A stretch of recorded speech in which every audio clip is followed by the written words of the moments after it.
8th class student, we can start geography portion. Our lesson name is an introduction to resources. Anything on the earth that is necessary for the survival of human beings and satisfies human needs is called a resource.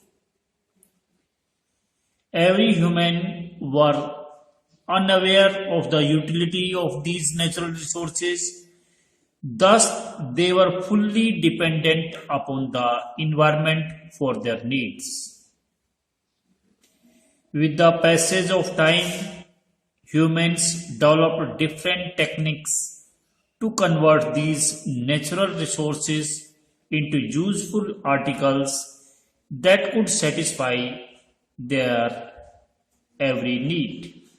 Now you can see by the diagram, first is resources. It is divided into three. One is natural, second one is man-made.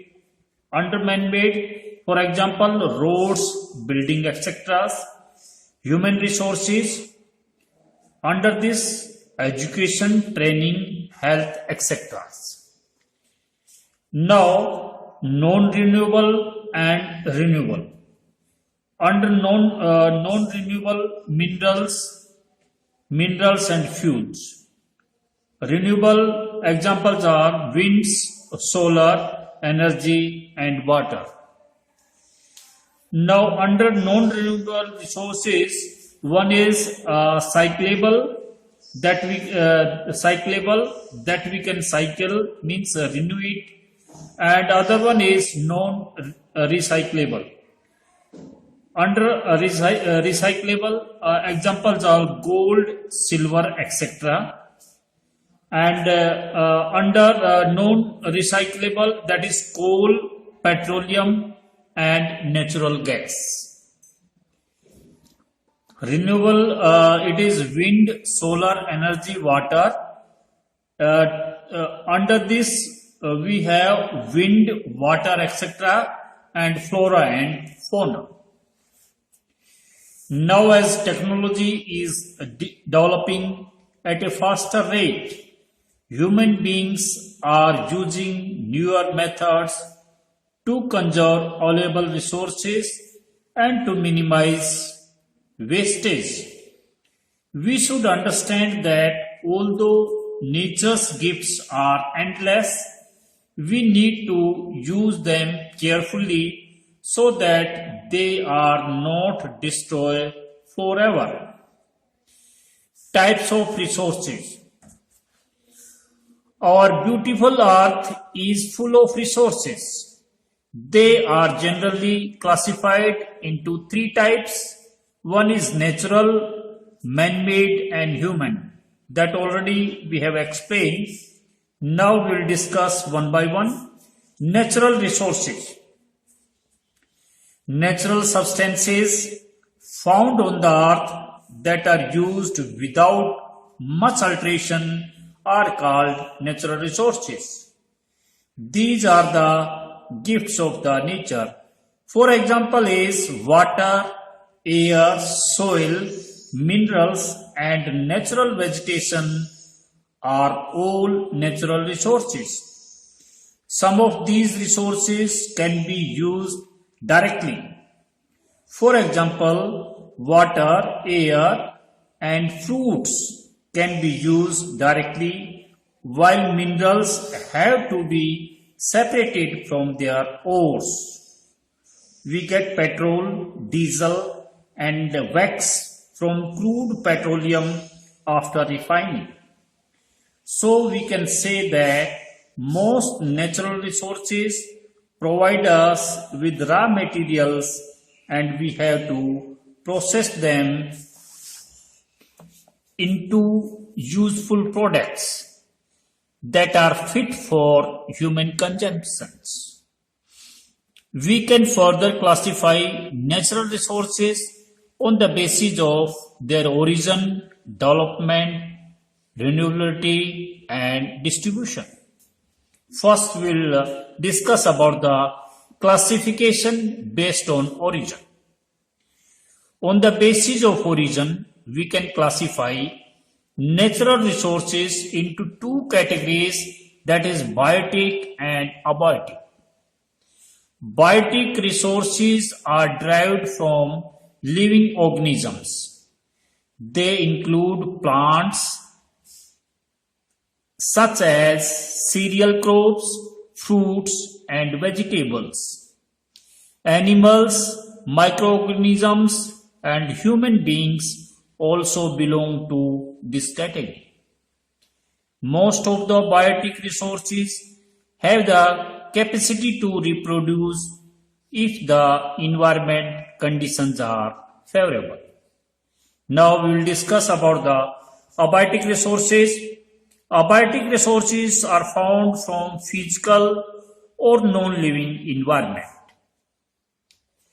They include air, water, land and minerals. Some of these resources can be exhausted by expensive use because they are available in limited quantity in nature. Their total resource cannot be increased by human efforts. These resources are in great demand for the development of industries. Next one is classification based on the development. Actual or developed resources are those resources whose total quantity and quality are presently known and which are already being used by human beings. Resources like coal, petroleum and uranium come in this category. Some factors that lead to the development of these resources are the needs of the people, technology and economic usefulness. Potential resources are those resources whose total availability quantity is not known at present. These resources are around us but are not fully used. They can be used in future. For example, Africa has a number of waterfalls which may be used in the future to generate hydroelectricity, but at present they have not been fully utilized. Therefore, these waterfalls are a potential resources for Africa. Potential resources need detailed surveys to estimate their quantity and quality. Next one is classification based on the renewability. Renewable or exhaustible resources have the capacity to reproduce, regenerate or renew by natural processes within a short span of time. Air, water, solar energy, animals, plants and human beings are the best examples of such resources. Some of these resources are unlimited like sunlight, water and wind.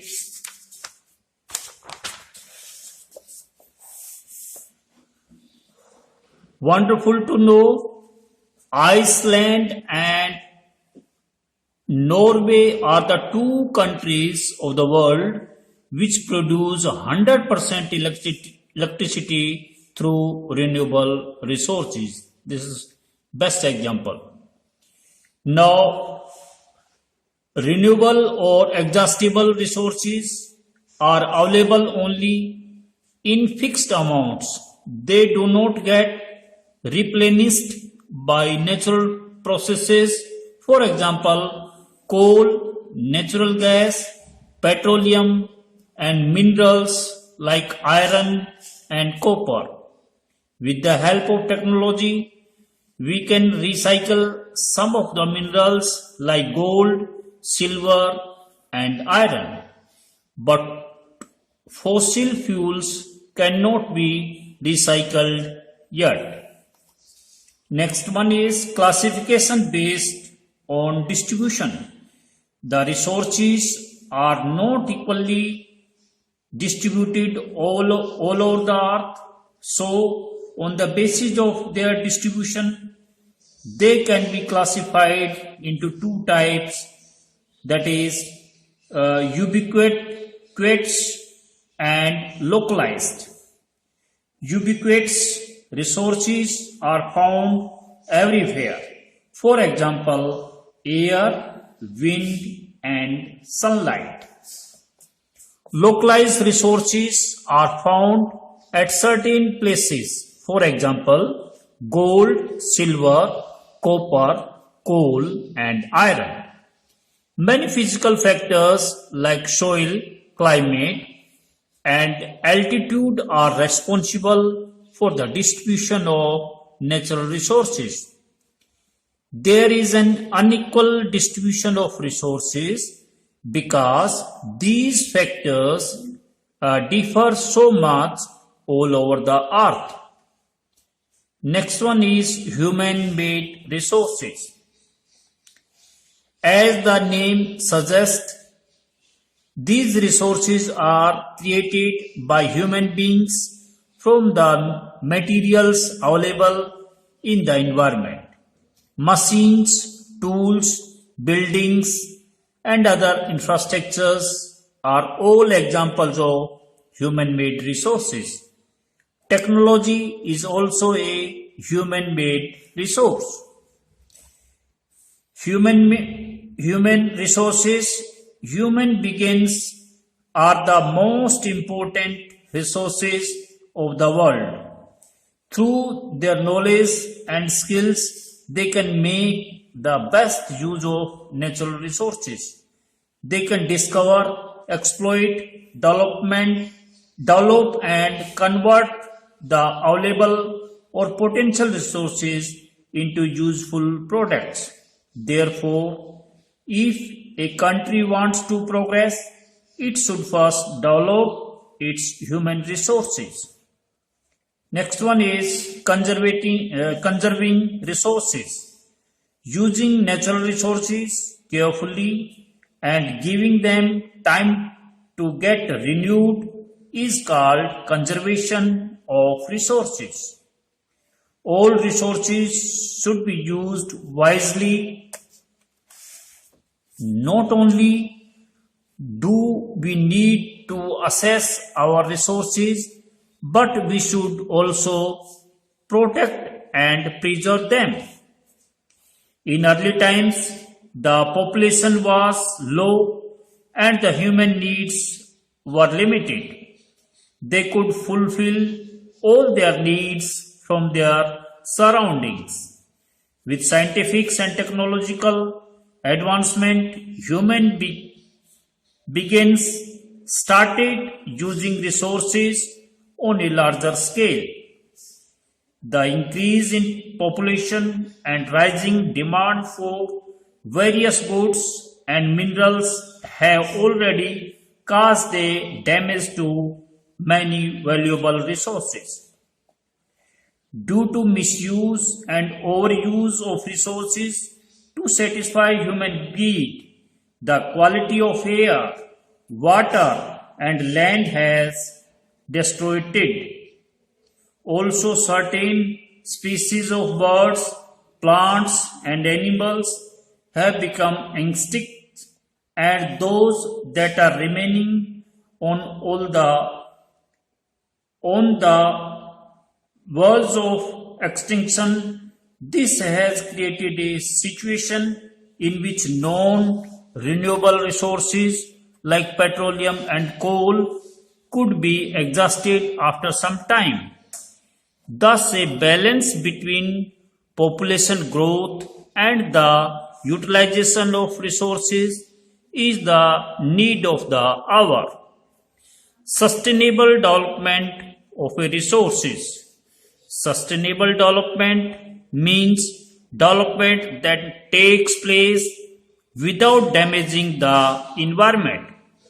When we use natural resources wisely for today's need and also conserve them for our future generation, it is known as sustainable development. Sustainable development, there are various ways by which we can conserve our resources. Some of them are: we by switching off fans and lights when not required, by growing trees more than those being cut down, by not wasting water while bathing or washing. The future of our planet is linked with our ability to maintain and preserve the life support system that is provided to us by nature. This is the conclusion of lesson. We can remember important points. First one is water, air, soil, minerals and natural vegetation are all natural resources. Most natural resources provide us with raw materials and we have to process them into useful products that are fit for human consumption. Biotic resources include plants such as cereal crops, fruits and vegetables. Abiotic resources include air, water, land and minerals. Sunlight, water and wind are inexhaustible resources. Coal, natural gas, petroleum and minerals like iron and copper are exhaustible resources. Physical factors like soil, climate and altitude are responsible for the distribution of natural resources. Careful uses of natural resources is called conservation of resources. Human beings are using newer methods to conserve available resources and to minimize waste.